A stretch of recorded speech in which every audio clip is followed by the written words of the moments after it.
विंटरच्या सीझनमध्ये तर ही रेसिपी बनवायलाच हवी, कारण मेथी फ्रेश मिळते आणि मटरही फ्रेश मिळते. सो टुडेज डिश इज मेथी मटर मलाई, सुपर क्रीमी, सुपर टेस्टी.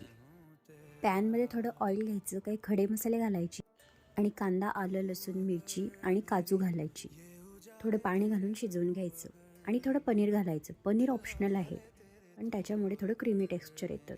आणि मिक्सरमधून पेस्ट करून घ्यायची. परत पॅनमध्ये बटर घ्यायचं, तेल घालायचं आणि मेथी घालायची, थोडे वाटाणे घालायचे. थोडं फ्राय केल्यानंतर मिक्सरमधून केलेली प्युरी घालायची. मसाला फ्राय झाल्यानंतर त्यात गरम मसाला, धणेपूड आणि 2 चमचे कसुरी मेथी घालायची आणि थोडं दूध घालायचं. परत 5 ते 7 मिनिट उकडून द्यायचं आणि फ्रेश क्रीम घालायचा. इथे मी थोडं चीज घातलं आहे, चीजही ऑप्शनल आहे. रेडी आहे आपलं मेथी मटर मलाई. रेसिपी आवडली तर तुम्ही नक्की ट्राय करा आणि चॅनलला सबस्क्राईब करा.